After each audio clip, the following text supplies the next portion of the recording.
বিশ্বের শীর্ষ ধনকুবের Elon Musk যুক্তরাষ্ট্রের আন্তর্জাতিক সহায়তা সংস্থা USAID কে অপরাধী বলে অভিহিত করেছেন এবং এটি বন্ধ করার আহ্বান জানিয়েছেন, কিন্তু তিনি নিজেও সংস্থাটির তহবিল নিয়েছেন।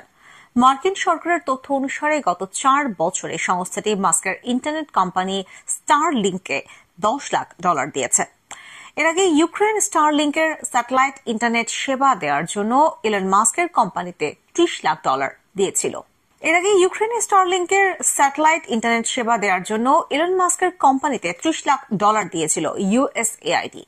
মার্কিন সাময়িকী ফোর্বসের প্রতিবেদনে বলা হয়েছে, মার্কিন সরকারের ফেডারেল চুক্তির রেকর্ড অনুযায়ী গত 4 বছরে মার্কিন সরকারের মানবিক উন্নয়ন সংস্থা USAID SpaceX এর স্টারলিংক টার্মিনালের জন্য প্রায় $10 লাখ ব্যয় করেছে।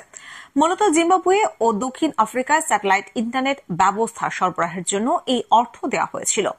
দক্ষিণ আফ্রিকায় মাস্কের জন্মস্থান।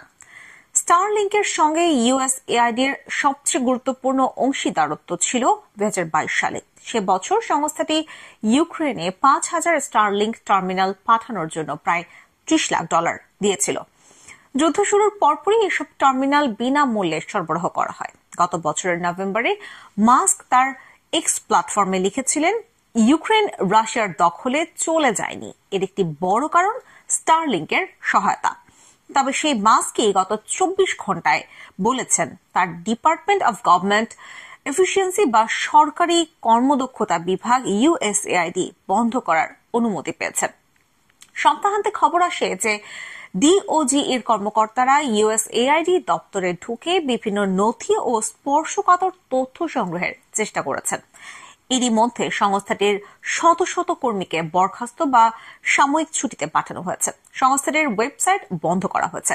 এদিকে ট্রাম্প আন্তর্জাতিক সহায়তায় $1 বিলিয়ন অর্থায়ন স্থগিত করেছেন। পররাষ্ট্রমন্ত্রী মার্কো রুবিও নিশ্চিত করেছেন যে তিনি USAID এর নতুন অন্তর্বর্তী প্রধান এবং সংস্থাটির অনেক কার্যক্রম সরকারের অন্যান্য বিভাগে একীভূত করা হবে। তবে এই পরিবর্তনের ফলে চলমান USAID চুক্তিগুলোর ভবিষ্যৎ কি হবে তা এখনো স্পষ্ট নয়।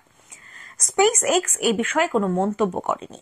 ইউক্রেনের ডিজিটাল ট্রান্সফরমেশন মন্ত্রণালয় এই বিষয়ে মন্তব্য করতে অস্বীকৃতি জানিয়েছেন। যদিও যুদ্ধক্ষেত্রে ইউক্রেনের যোগাযোগ ব্যবস্থাকে এগিয়ে নিতে স্টারলিংক বিনামূল্যে সরবরাহ করার জন্য SpaceX এর প্রশংসা করা হয়েছিল, তবে সংস্থাটির ভূমিকা বিতর্কিত ছিল।